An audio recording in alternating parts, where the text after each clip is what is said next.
Bonjour, bienvenue sur le podcast Une maison en France, un podcast en français facile pour ceux qui rêvent d'avoir une maison en France ou qui ont déjà une maison en France et bien sûr pour tous ceux qui veulent perfectionner leur français. Je suis Jérôme, je suis professeur de français langue étrangère et j'écris aussi des livres pour vous si vous apprenez le français. Chaque semaine, je lis un chapitre, ils sont tout petits, du roman en français facile « Les surprises du premier été ». Puis, je vous explique le français utilisé dans le texte. Dans ce nouvel épisode, Petra découvre l'ancien potager et prend une décision. Laquelle? Vous allez la prendre dans 1 minute ou 2. Dans la partie explication, je vais vous parler du mot potager et comment ce mot est construit. Je vais aussi parler du nom des plantes qui produisent des petits fruits rouges. Et je finirai l'épisode avec l'adjectif ancien qu'il ne faut pas confondre avec l'adjectif vieux. Mais sans plus attendre, poursuivons l'histoire.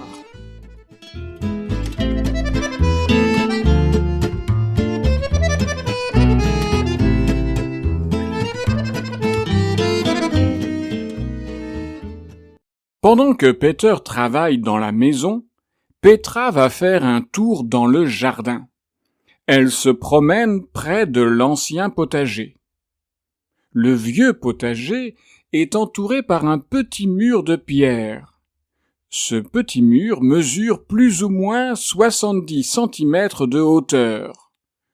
Sans aucun doute pour interdire l'entrée du jardin aux animaux sauvages. Car parfois des chevreuils et des sangliers viennent jusqu'au potager. Un bout du mur est éboulé. Ça fait un trou dans le mur. Le potager est grand. C'est un rectangle de 10 mètres sur 20 mètres. La petite porte du potager est complètement cassée. Petra regarde attentivement le sol du potager. Il y a principalement de l'herbe, quelques orties et quelques arbustes. Ah, mais ici, il y a une autre plante. Petra reconnaît de la rhubarbe. Elle va même pouvoir récolter des tiges de rhubarbe. Petra va observer de plus près les petits arbustes. Mais oui, il s'agit de groseilliers. Il y a encore quelques groseilles bien rouges. Les oiseaux n'ont pas tout mangé. Il y a aussi un cassissier, et sur ce petit arbuste, il y a encore plein de cassis. Et les grandes tiges, là, ce doit être des framboisiers. Mais il n'y a plus de framboises. Pour Petra, c'est décidé. Peter rénove l'électricité de la maison. Elle va rénover le potager.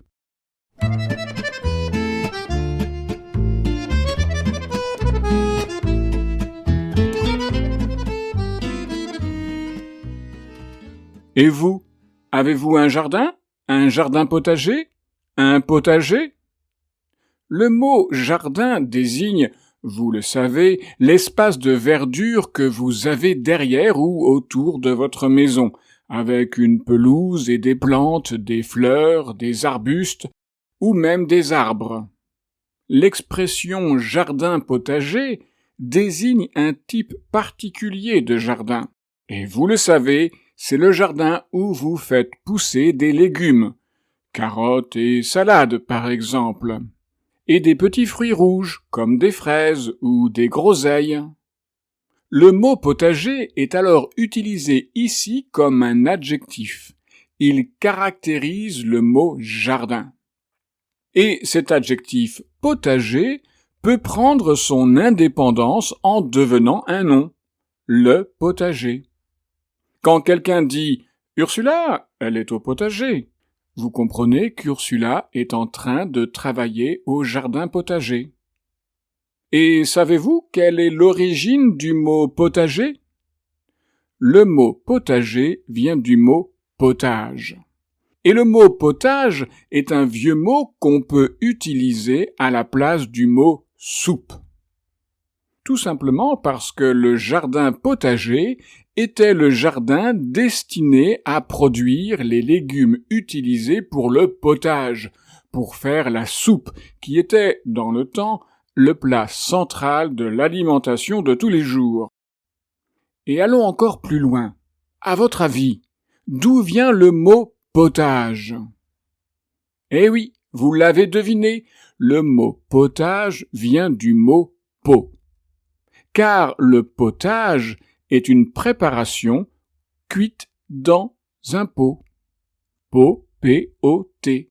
Le pot, ça désigne un récipient. Et en cuisine, ça désignait le récipient utilisé pour faire cuire quelque chose. Un peu comme une casserole ou un peu comme une marmite. Dans la gastronomie française traditionnelle, on peut encore manger un pot-au-feu. Le pot-au-feu est un plat que l'on fait cuire longtemps et doucement. C'est un bouillon dans lequel cuisent de la viande de bœuf et des légumes. Il y a des carottes, du poireau, des navets, des oignons et du céleri. Donc, si on reprend le fil, mais dans le sens inverse, on a d'abord un pot, la casserole, puis un potage, la soupe, ensuite le jardin potager, et plus couramment le potager. Et donc, dans le jardin potager que découvre Petra, il y a de petits arbustes qui produisent ce que l'on appelle des petits fruits rouges, comme les framboises ou les groseilles. Est-ce que vous vous souvenez du nom de ces petits arbustes? Si oui, bravo. Sinon, ce n'est pas une catastrophe. Ce ne sont que des arbustes qui produisent de petits fruits rouges. Mais je vais vous aider quand même, car il existe un truc pour construire le nom des arbres qui produisent des fruits. J'en ai déjà parlé au 2e épisode de ce podcast. Pour faire simple, voici la recette. Prenez le nom du fruit, par exemple, framboise, et ajoutez à la fin de ce mot l'extension, ou suffixe, ier, I-E-R. La lettre E finale du mot framboise disparaît. Et au total, vous avez framboisier. Le framboisier, c'est la plante, le petit arbuste, qui produit des framboises. Et vous avez aussi le groseillier qui produit des groseilles, le cassissier qui produit des cassis. Mais ce n'est pas toujours un petit arbuste. Ce peut être tout simplement une plante au ras du sol qui produit des fraises et qu'on appelle un fraisier.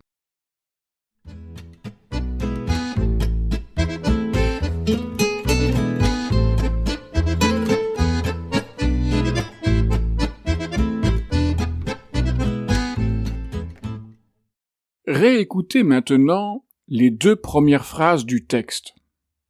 Pendant que Peter travaille dans la maison, Petra va faire un tour dans le jardin.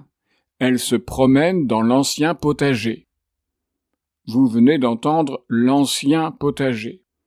Aurait-on pu dire le vieux potager? Je vous pose la question parce qu'on pense souvent que les adjectifs vieux et ancien sont identiques. Alors oui, on pourrait dire le vieux potager. Mais ainsi on ne dirait pas vraiment la même chose. Quelle est donc la différence entre ancien et vieux? Si par exemple je dis « ma maison, c'est un vieux moulin », vous savez ce qu'est un moulin, je suppose. C'est ou c'était un bâtiment où l'on fabriquait de la farine. Il y avait des moulins à vent et des moulins actionnés par la force de l'eau.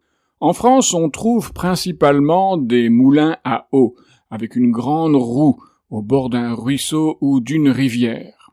Revenons à mes exemples. Donc, si je dis « ma maison, c'est un vieux moulin », ce n'est pas tout à fait la même chose si je dis « ma maison, c'est un ancien moulin ». Si vous ne connaissez pas bien les mots vieux et ancien, il est impossible de percevoir la différence. Alors, pour vous aider, je vais ajouter des informations à ces deux phrases. Avec l'adjectif vieux, nous avons « Ma maison, c'est un vieux moulin. Il a été construit au XVIIIe siècle. Il a fonctionné jusqu'en 1930. » Et avec l'adjectif ancien, nous avons « Ma maison, c'est un ancien moulin. Quand je l'ai acheté, c'était presque une ruine. J'ai tout rénové. Et j'ai même pu garder la roue du moulin, parce que ça donne du caractère au bâtiment. » Comprenez-vous maintenant la différence entre vieux et ancien?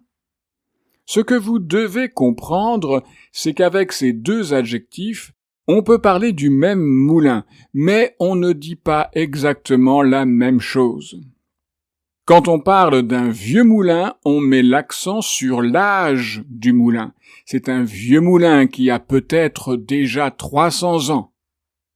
Quand on parle d'un ancien moulin, alors on ne parle pas de son âge, mais du fait, tout simplement, que maintenant, ce n'est plus un moulin. C'était un moulin. Mais maintenant, ce n'est plus un moulin parce que c'est une maison qui a été complètement rénovée pour en faire une résidence secondaire ou permanente. Donc, avec vieux, on parle de l'âge, avec ancien, on parle d'un état ou d'une fonction ou d'une situation qui était réelle avant, auparavant, dans le passé, mais plus maintenant, plus aujourd'hui. Alors, quand Petra parle de l'ancien potager qui se trouve sur son terrain, elle veut dire que la petite parcelle entourée d'un petit mur a servi de potager, mais que maintenant, ça n'a plus rien d'un jardin potager. Ce n'est plus un potager. Maintenant que c'est clair et simple, je vais me permettre de compliquer un peu les choses. Vous savez que vous pouvez utiliser un adjectif collé à un nom, un vieux moulin, mais aussi après le verbe être. Le moulin est vieux. Avec ancien, on peut avoir un ancien moulin et le moulin est ancien. Mais alors là, on modifie le sens de cet adjectif. Car en disant « le moulin est ancien », on ne parle plus du tout de sa fonction initiale, celle d'être un moulin, mais on dit tout simplement que c'est un vieux moulin. Je sais, la langue française est parfois un peu compliquée. En disant « le moulin est ancien », vous donnez une information sur l'âge du moulin, même si ça reste très imprécis. Donc la place de l'adjectif peut changer le sens de celui-ci. C'est une subtilité, mais ça change quand même quelque chose. Voilà pour le 62e épisode de ce podcast. Dans le prochain épisode, Peter continue le bricolage et Petra veut faire de la confiture. Avec quels fruits va-t-elle faire les confitures? Vous avez peut-être déjà une idée. Sinon, vous le saurez au prochain épisode. Mais si vous ne pouvez pas attendre la semaine prochaine pour la suite des surprises du premier été, vous pouvez aussi acheter le livre papier ou l'e-book sur Amazon. Vous devez savoir maintenant que Une maison en France, c'est aussi une série de livres en français facile. Il y a un tome par saison. Pour l'été, c'est évidemment les surprises du premier été. Pour l'automne, il y a les émotions d'un automne turbulent. Pour l'hiver, il y a les mystères d'un hiver tout blanc. C'est toujours les aventures de Petra et Peter dans leur maison en France. Il y aura, je vous rassure, une 4e histoire qui se passera, vous vous en doutez, au printemps. La série Une maison en France, c'est idéal pour améliorer votre français. Tous mes livres papier et e-books sont disponibles sur Amazon. Soyez curieux, lisez mes livres et dites-moi ce que vous en pensez. Si vous aimez ce podcast, dites-le moi. Envoyez-moi un message et dites-moi pourquoi vous aimez le podcast Une maison en France. Ça me ferait énormément plaisir. Vous pouvez trouver mon adresse électronique dans la description de ce podcast. Et rappelez-vous, avoir une maison en France, c'est bien. Mais pouvoir parler en français de jardin potager avec votre vieux voisin, qui est aussi l'ancien maire du village, c'est quand même mieux. Alors, si vous voulez perfectionner votre français, je peux vous aider avec mes leçons en ligne. Pour en savoir plus, vous trouverez mon adresse e-mail et mon site internet dans la description de cet épisode. Au revoir!